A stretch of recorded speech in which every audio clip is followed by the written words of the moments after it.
اور یہ جو ٹی وی اور ویڈیو ہے اس میں آنکھیں بھی بے حیا گندی ناجائز کام کرتی ہو جاتی ہیں اور کان بھی بے حیا ناجائز باتیں سنتے ہو جاتے ہیں.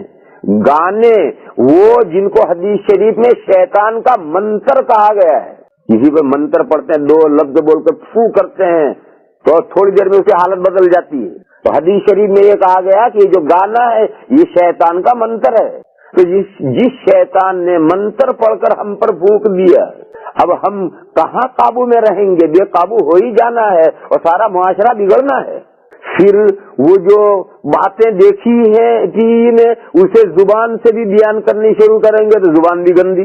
تو میں یہ کہہ رہا تھا کہ جب فرشتوں کی طرف زندگی جاتی ہے تو پاکی والی زندگی، فرشتوں کی خصوصیت پاکی ہے، تو پہلے پاکی آئے گی نگاہوں میں پاکی، آدمی کی نگاہیں پاک، کانوں میں پاکی، کان پاک، زبان میں پاکی، زبان پاک، کوئی غیبت برائی ناجائز بات زبان سے آدمی نہیں کرتا.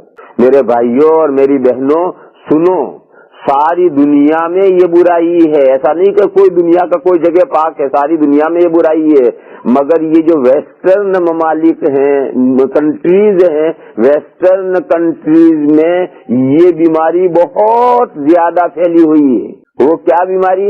ہر وقت زبان کچ کچ کچ کچ کچ کچ کچ چلتی رہتی ہے. کیا کاٹتی ہے؟ کیا کاٹتی ہے؟ لوگوں کی بیک کاٹتی ہے. یہ جو لوگوں کی بیک کاٹنا اسی کو غیبت کہتے ہیں. اور ہر وقت مردوں کی زبانیں بھی اور عورتوں کے بھی برابر کچ کچ چلتی رہتی ہیں، لوگوں کی بیک کاٹتی رہتی ہیں. لوگوں کی برائیاں کریں گی، لوگوں کی تحقیر کریں گی، لوگوں کی بے عزتی کی باتیں کریں گے، لوگوں کو سبتیاں کسیں گی. اور ہر شخص اپنے آپ کو تو یہ سمجھتا ہے کہ میں تو فرشتہ ہوں. مرد بھی یہ سمجھتا ہے میں فرشتہ ہوں، عورتیں بھی یہ سمجھتی ہیں کہ دنیا میں سب سے پاک دامن اور بڑی اچھی عورت تو میں اکیلی ہوں، اور دوسری دنیا میں جتنی عورتیں ہیں اور جتنے مرد ہیں وہ سب مجھ سے کمتر ہیں اور سب برے ہیں، ہر ایک میں کچھ نہ کچھ برائی. مرد بھی یہی سمجھتے ہیں کہ دوسرے میں ہر ایک میں کچھ نہ کچھ کمی اور برائی ہے، میں پتلا ہوں نیکی کا. اور بہنیں بھی یہ سمجھتی ہیں، ہر بہن یہ سمجھتی ہے کہ میں اکیلی نیکی کے پتلا ہوں، دیوی ہوں، اور باقی سب عورتیں مرد اور عورتوں میں کچھ نہ کچھ کمی ہے. یہ جو تصور ہے یہ ساری دنیا میں ہے، کوئی یہاں نہیں، یہ ساری دنیا میں ہے. کوئی دنیا کا کوئی حصہ پاک نہیں ہے. لیکن یہاں یہ بیماری بڑھی ہوئی ہے. کیوں بیماری یہ بڑھی ہوئی ہے؟ 2 وجہ سے. ایک تو یہاں کوئی کام دھندا نہیں، بیٹھے ہیں کیا کریں گے؟ کسی کو ٹیلی فون کریں گے اور بات کریں گے اور کسی کی بیک کاٹیں گے.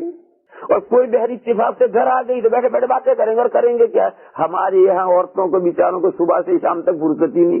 گھر کے کام کاج الگ ہیں، اپنی دوسری سے کمانے کی ضرورت، کمانے کے لیے بھی ہماری یہاں عورتیں اپنے کچھ نہ کچھ کرتی رہتی ہیں، وہ کام کاج الگ ہیں. دیہات کی عورتیں ہیں، کھیتوں میں جاتی ہیں اور کام کرتی ہیں، انہیں فرصت نہیں ہے. اکثر و بیشتر عورتوں کے پاس بچے اتنے ہیں کہ انہیں ان بچوں کی جب سے فرصت نہیں ہے. اور یہاں تو 1-2 بچے ہو گئے اور قصہ ختم، فنش. یہ بھی ایک مصیبت ہے یہاں. تو میں عرض یہ کر رہا تھا کہ یہاں ایک تو فرصت ہے، عورتوں کے پاس فرصت ہے. اور دوسری کیا چیز ہے؟ عورتوں کے پاس پیسہ ہے. عورتوں کے پاس پیسہ ہے، اور جہاں انسان کے پاس پیسہ آتا ہے تو اس کا مائنڈ ہائی ہو جاتا ہے، دماغ اونچا ہو جاتا ہے. یہ قصہ سناؤں میں، ایک بزرگ تھے، وہ اپنے کمرے میں بیٹھ کر پڑھتے تھے تو ان کے کمرے میں ایک سینکا لٹکا رہتا تھا. پرانے زمانے میں سینکا ہوتا تھا، پتہ نہیں اب گجراتی میں سینکا ہی کہتے کیا کہتے ہیں، کوئن. وہ چھت میں سے لگا رہتا ہے اور اس میں دودھ رکھا کرتے ہیں، دودھ کی پتیلی اس میں رکھا کرتے تھے پرانے زمانے میں. اسے اردو میں سینکا کہتے ہیں، گجراتی میں معلوم نہیں کیا کہتے ہیں، کوئن. تو یہ وہ چھت میں سے لٹکا دیتے تھے اور اس میں دودھ رکھتے تھے اونچا تاکہ کھول دے تو بلی ولی نہ پی جائے. اسے اردو میں سینکا کہتے ہیں. تو ایک چوہا روزانہ آتا تھا اور آ کر کے نیچے سے کھڑا رہ کر اتنی کودتا تھا، جمپ لگاتا تھا کہ پتیلی تک پہنچ جاتا تھا اور دودھ پی جاتا تھا. اور یہ لکھتے رہ کر دیکھتے رہتے تھے کہ نیچے سے اتنا جمپ لگا کر اور کودتا تھا. یہ ہوتا رہتا تھا، کبھی بھگا دیتے تھے، کبھی پی جاتا تھا.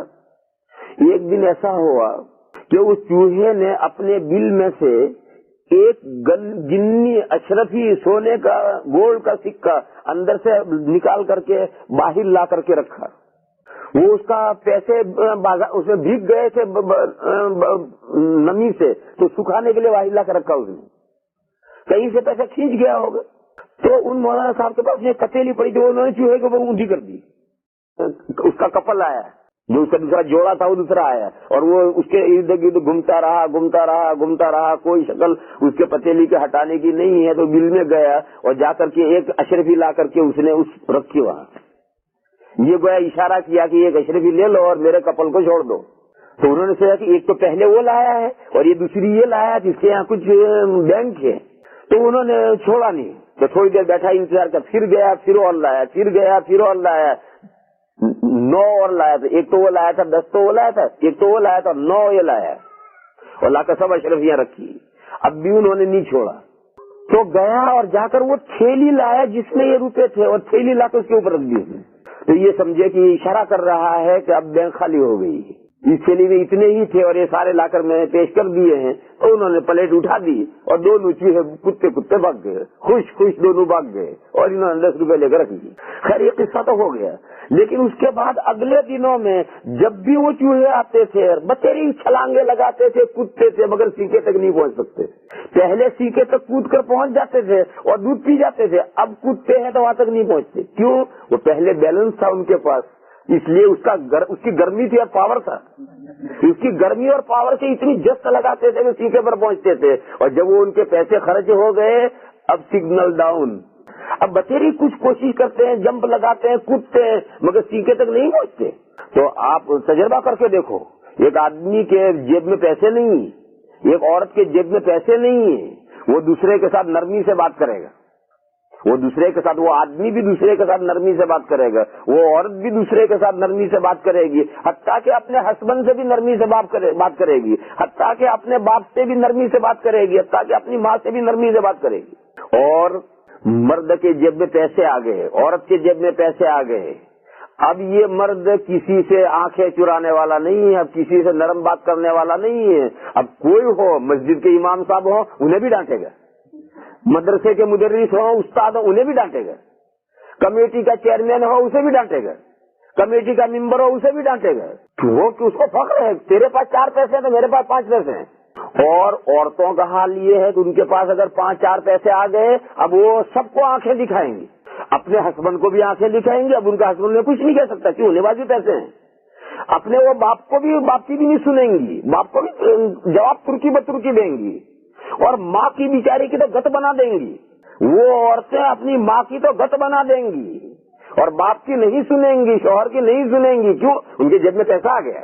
تو یہ پیسہ اتنی بری چیز ہے کہ جب یہ انسان کے پاس آتا ہے تو اس کا دماغ بہت اونچا ہو جاتا ہے اور پھر وہ قابو میں نہیں رہتا ہے اور بے قابو ہو جاتا ہے. تو یہ وہ چیزیں ہیں. تو میں یہ کر رہا تھا کہ انسان جب فرشتے کی زندگی کی طرف جاتا ہے تو فرشتے کی زندگی کی طرف جانے کی صورت میں اس کی ہر چیز پاکیزہ بنتی ہے. اس کی آنکھیں پاک، اس کے کان پاک، اس کی زبان پاک، اس کا، اور جب یہ سب پاک ہیں تو اس کے دل و دماغ پاک، اس کے دل و دماغ پاک ہیں، اس کے جذبات پاک ہیں، اس کی ارمانیں امنگیں جو دل میں سے اٹھتی ہے وہ پاک ہیں. اور جب میرے بھائیوں اور میری بہنوں یہ سب پاک ہوں گے تو آدمی اور عورتیں پاک دامن ہوں گی. آخری مرحلہ ہے پاک دامنی کا، اور یہ پاک دامنی آخری مرحلہ ہے. اس پاک دامنی آسان نہیں ہے. پاک دامنی اور پاک دامن رہنے کے لیے آنکھوں کو پاک رکھنا پڑتا ہے، کانوں کو پاک رکھنا پڑتا ہے، زبان کو پاک رکھنا پڑتا ہے، ہاتھوں کو پاک رکھنا پڑتا ہے، پیروں کو پاک رکھنا پڑتا ہے، خیالات کو پاک رکھنا پڑتا ہے، جذبات کو پاک رکھنا پڑتا ہے. یہ ساروں کو پاک رکھو تو پاک دامن رہ سکتا ہے مرد اور پاک دامن رہ سکتی ہے عورت. اسی لیے ایک حدیث شریف میں فرمایا گیا کہ زنا انسان کے تمام اعضاء کرتے ہیں. حضور نے فرمایا آنکھیں بھی زنا کرتی ہیں اور ان کا زنا ہے ناجائز چیز دیکھنا. حضور نے فرمایا کان بھی زنا کرتے ہیں اور کانوں کا زنا ہے ناجائز باتیں سننا. زبان بھی زنا کرتی ہے اور اس کا زنا ہے ناجائز باتیں کسی عورت کے ساتھ کرنا، کسی مرد کے ساتھ کرنا. اسی طرح سے دل و دماغ بھی، تمام اعضاء اس میں شریک ہوتے ہیں. یہ وہی مضمون ہے جو میں نے آپ کو سمجھایا کہ جو آخری گناہ ہے، جس گناہ کو زنا کہا جاتا ہے وہ گناہ ایک دم وجود میں نہیں آتا ہے. یہ سب انسان کے اعضاء ہیں وہ گناہ کرتے کرتے کرتے کرتے آخری گناہ پر پہنچتے ہیں. تو جب یہ صورتحال ہے تو پاک دامنی کے لیے بھی ضروری ہے کہ آنکھیں بھی پاک ہوں، کان بھی پاک ہوں، زبان بھی پاک ہوں، تمام دل و دماغ بھی پاک ہوں، خیالات بھی پاک ہوں، سب چیزیں پاک ہوں. تو پھر آخر میں دامن بھی پاک رہتا ہے آدمی کا اور عورتوں کا، اس کے بغیر دامن پاک نہیں رہ سکتا. تو میں یہ کر رہا تھا کہ یہ جو مصیبت ہم نے اپنے گھروں کے اندر ڈال دی ہے لا کر کے ٹی وی اور ویڈیو اور VCR کے نام سے، اس کی موجودگی میں ہم میں سے کسی کی آنکھیں پاک نہیں رہ سکتی، ہم میں سے کسی کے کان پاک نہیں رہ سکتے، اس کے نتیجے میں ہماری زبانیں پاک نہیں رہ سکتی. اور جب آنکھیں پاک نہیں ہیں، کان پاک نہیں ہیں، تو ہمارے دماغ میں جو خیالات ہیں وہ خیالات پاک نہیں رہ سکتے. برے برے خیالات مردوں کے ذہنوں میں اور عورتوں کے ذہنوں میں پیدا ہونے ضروری ہیں. اور جب ہمارے خیالات پاک نہیں ہوں گے تو ہمارے جذبات اور ہماری تمنائیں اور ہماری آرزویں کبھی پاک آرزویں ہماری ہو نہیں سکتی. ناپاک خیالات ہوں گے، ناپاک خواہشات ہوں گی، ناپاک آرزویں ہوں گی، اور جب سب ناپاک ہوں گی تو سل کہاں جائے گا، دامن کیسے پاک رہے گا؟ دامن پاک رہنا بہت مشکل ہے. تو اصل بات یہ میں سمجھا رہا تھا تمام بہنوں کو کہ فرشتوں کی خصوصیت ہے پاکی، اور انسان اپنی زندگی کو جب اچھائی کی طرف لے جاتا ہے تو اسے پاکی پیدا ہونی شروع ہوتی ہے، اور پاکی ہوتی ہوتی کہاں تک جاتی ہے؟ اتنی اونچی جاتی ہے کہ فرشتے بھی اس کا دامن نچوڑتی ہیں، یہاں تک پاکی جاتی. حضور اکرم صلی اللہ تعالی علیہ وسلم کی بیویاں، تمام امت مسلمہ کی مائیں، امہات المومنین، ان کا ایک قصہ قرآن کریم میں سورہ احزاب میں آیا ہے. وہ قصہ تو بہت لمبا ہے. اس قصے میں اللہ پاک کا ارادہ ہے، اللہ پاک کا ارشاد ہے، یرید اللہ لیطہرکم یرید اللہ لیطہرکم ویذہب عنکم رجز الشیطان اہل البیت ویطہرکم تطہیرا. اللہ نے ارشاد فرمایا کہ اے نبی کے گھر والو، اللہ یہ چاہتے ہیں تمہیں پاک صاف کریں. تو اس پورے رکوع میں جو احکام دیے گئے ہیں ان احکام کے بارے میں یہ ہے کہ اللہ یہ چاہتے ہیں. پڑھیے آیت میں غلط بھی پڑھ رہا ہے، انما یرید اللہ، بنا آیت پہلے غلط پڑھ دی تھی، انما یرید اللہ لیذہب عنکم الرجس اہل البیت ویطہرکم تطہیرا. اللہ نے یہ فرمایا کہ اے نبی کے گھر والو، اہل البیت مانے اے نبی کے گھر والو، اے نبی کی فیملی، اللہ یہ چاہتے ہیں کہ تم سے گندگی دور کر دیں، شیطان کی گندگی، رجز شیطان، شیطان کی گندگی اللہ تم سے دور کرنا چاہتے ہیں. وَيُطَهِّرُكُمْ تَطْهِيرًا، اور تمہیں بہت بالکل پاک صاف کلین کر دینا چاہتے ہیں.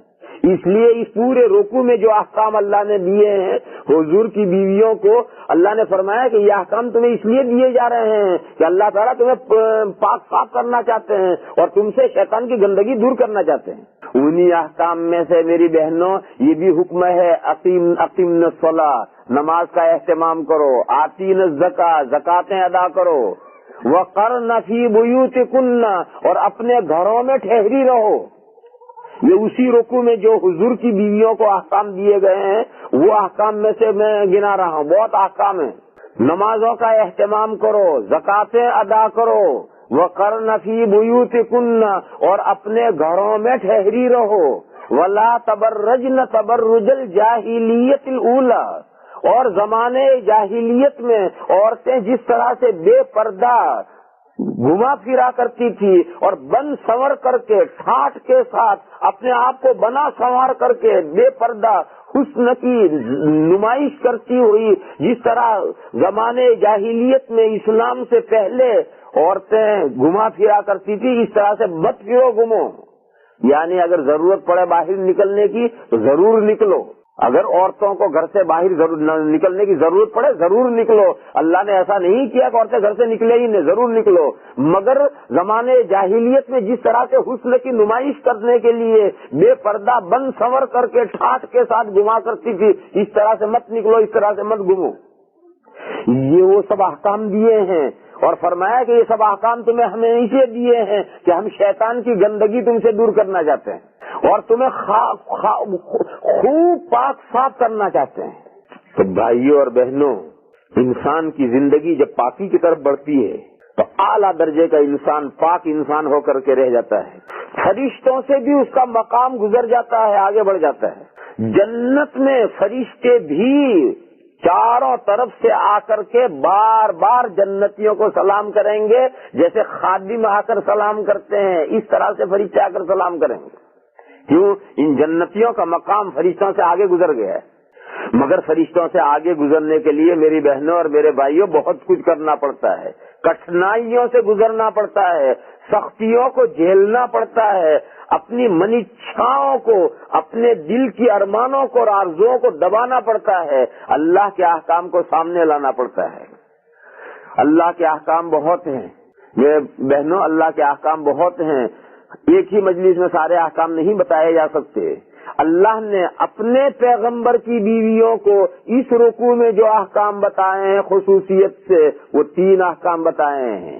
اقیمنا الصلاۃ، نمازوں کا اہتمام کرو، آتینا الزکاۃ، زکاتوں کی ادائیگی کرو، اور قرن فی بیوتکن، اپنے گھروں میں ٹھہری رہو، بے پردہ بند سنور کر کے مت نکلو باہر۔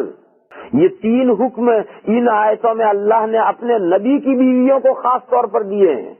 ان 3 کی شرح اور تشریح اور وضاحت مجھے اس موقع پر کرنی چاہیے، لیکن شاید تینوں کو تو میں بیان نہ کر سکوں، میں ان میں سے تھوڑا تھوڑا مختصر بیان کروں آپ کے سامنے۔ 5 نمازیں یہ سب بہنیں جانتی ہیں کہ ہر بالغ پر فرض ہیں، الا یہ کہ عورتوں کا وہ زمانہ آئے جس زمانے میں عورتیں نماز نہیں پڑھتی، اس زمانے کی نمازیں اللہ نے معاف کر دی ہیں۔ ایسا زمانہ عورتوں پر ہر مہینے آتا ہے اور بچہ پیدا ہونے کے بعد بھی آتا ہے، اس کے تفصیلی احکام اور مسائل ہیں جو کسی اور وقت میں سمجھائے جا سکتے ہیں، بیان کیے جا سکتے ہیں۔ تو یہ جو حیض اور نفاس کا زمانہ ہے، اس کی نمازیں تو اللہ نے معاف کر دی ہیں۔ اس کے علاوہ جب عورت اور مرد بالغ ہو گئے تو بالغ ہونے کے وقت سے مرنے کے وقت تک 5 وقت کی نمازیں فرض ہیں، کسی حال میں نماز معاف نہیں ہے، الا یہ کہ انسان پاگل ہو جائے اور اس کا عقل ٹھکانے نہ رہے اور وہ پاگل پن بھی 24 گھنٹے سے زیادہ پاگل رہے، تو پھر پاگل ہونے کے زمانے کی نمازیں معاف ہو جائیں گی۔ باقی بیمار ہو جائے، بیماری کے زمانے میں بھی نمازیں فرض ہیں، اور ہماری بہنیں اللہ کے فضل و کرم سے نمازیں پڑھتی ہوں گی، اور مجھے امید ہے بہت یقیناً پڑھتی ہوں گی، کیونکہ نماز میں خرچ کچھ نہیں ہوتا، وہ تو مفت پڑھی جاتی ہے، اس لیے نمازیں ضرور پڑھتی ہوں گی۔ دوسرا حکم جو ہے جو خاص طور پر مجھے توجہ دلانی ہے، وہ ہے زکاتیں ادا کرنے کا حکم۔ یہ حکم بڑا بھاری حکم ہے، مردوں کے لیے بھی بڑا بھاری حکم ہے اور عورتوں کے لیے تو مردوں سے زیادہ بھاری، کیونکہ اپنے پاس سے پیسہ نکال کر دینا یہ مردوں کے لیے بھی شاق اور بھاری ہے اور عورتوں کے لیے بھی شاق اور بھاری ہے، یہ آسان حکم نہیں ہے۔ لیکن میری بہنوں، یہ بھی جیسے نماز کمپلسری ہے اور واجب اور فرض ہے، ایسے ہی زکات بھی کمپلسری ہے، اور نماز نہیں پڑھے گا اس کا انجام کیا ہوگا؟ حدیث شریف میں فرمایا گیا، من ترک الصلاۃ متعمدا فقد کفر، جو شخص جان بوجھ کر نماز چھوڑ دے اس نے یقیناً کفر کیا۔ تو کفر کرنے والے کا انجام کیا ہے؟ سوچو، بھائی بھی سوچیں، بہنیں بھی سوچیں کہ کفر کرنے والے کا انجام کیا ہے؟ جنت اس کا انجام ہے یا اس کا انجام کوئی اور ہے؟ اور دوسرا حکم ہے زکات۔ زکات کو اگر کوئی شخص ادا نہیں کرتا ہے تو اس کا انجام کیا ہے؟ قرآن کریم میں ہے، والذین یکنزون الذهب والفضة ولا ينفقونها فی سبیل اللہ فبشرهم بعذاب علیم۔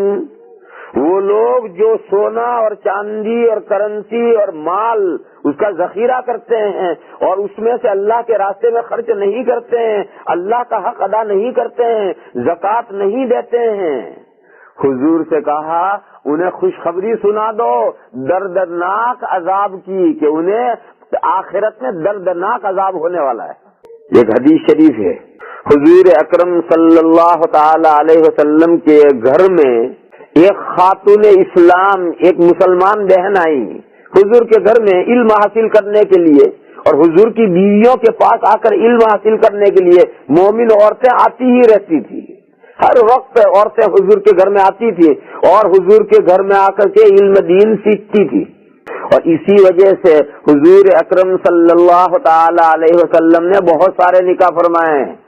یہ مسئلہ بھی تھوڑا سا سمجھ لو، کیونکہ اس ملک میں اس مسئلے کی ضرورت مردوں کو بھی پیش آتی ہے، عورتوں کو بھی پیش آتی.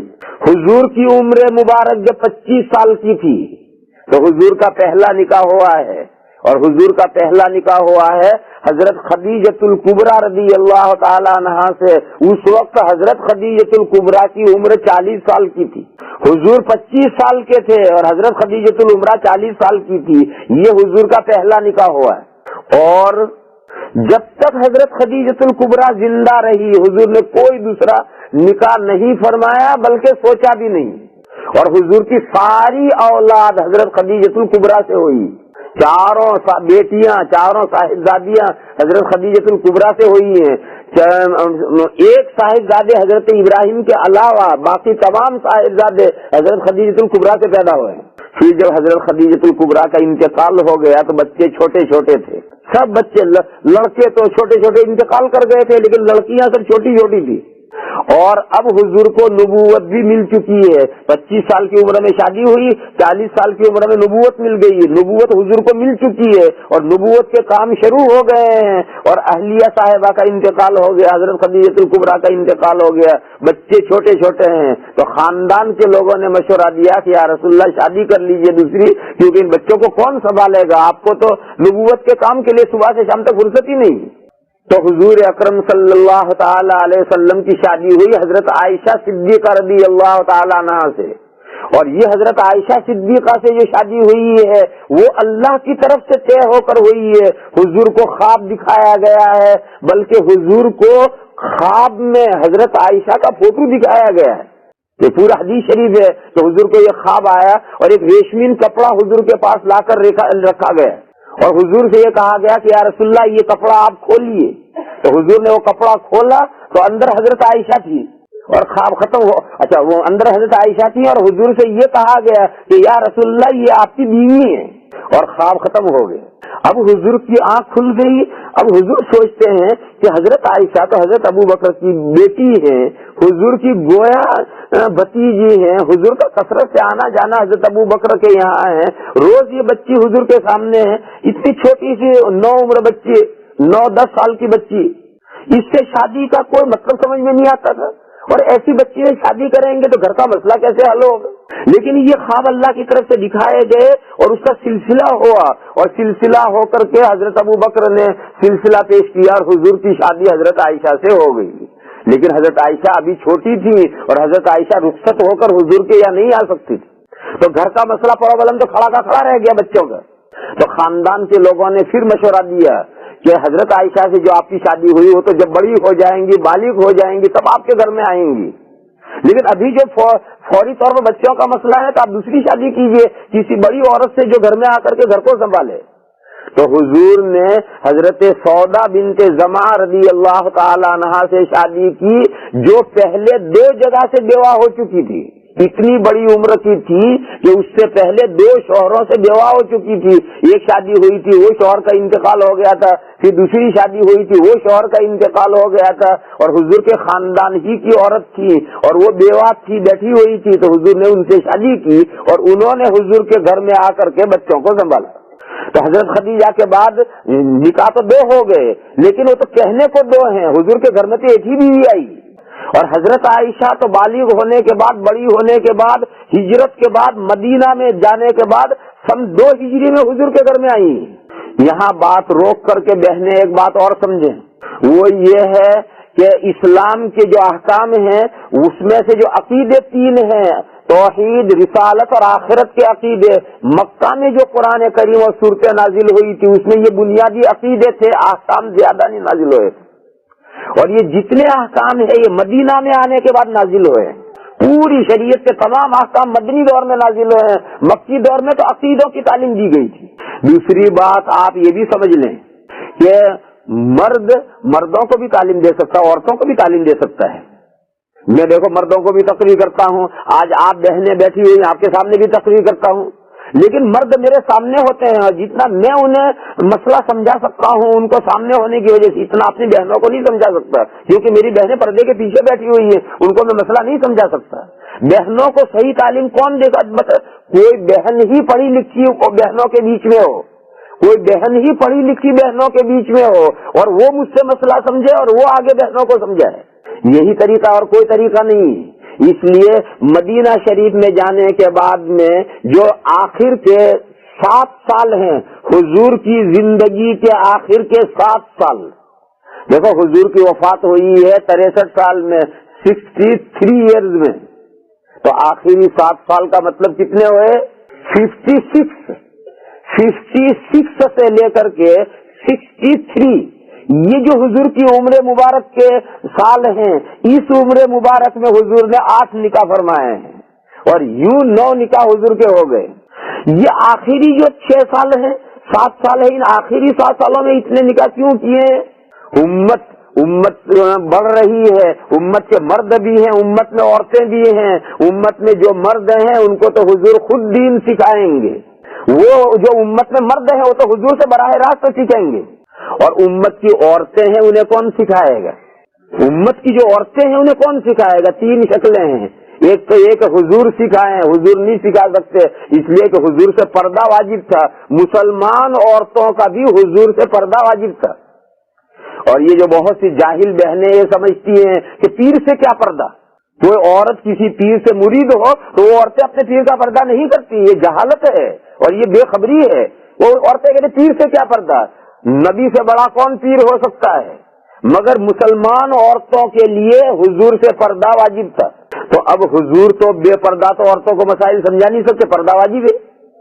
دوسری صورت یہ ہے کہ حضور سے دین مرد سمجھیں اور پھر مرد جا کر اپنی بیویوں کو سمجھائیں. یہ بھی نہیں ہو سکتا، اس لیے کہ مرد ہی اتنے سمجھدار نہیں ہوتے ہیں کہ سارا مسئلہ صحیح سمجھے. اور پھر مرد سیکھ کر عورت کے پاس گھر میں جا کر سمجھائیں گے تو مسئلے کو ٹرانسفر کرنا بھی ان کے بس کا نہیں. مسجد میں مولانا صاحب سے مسئلہ سمجھ لیا شوہر نے اور وہ شوہر اپنی بیوی کو جا کر صحیح مسئلہ سمجھا دے، یہ کوئی ضروری نہیں ہے. تمام ہسبند اتنے عقل مند نہیں ہوتے ہیں کہ مولانا سے مسئلہ پوچھ کر صحیح جا کر اپنی بیوی کو سمجھا دیں، یہ ممکن نہیں.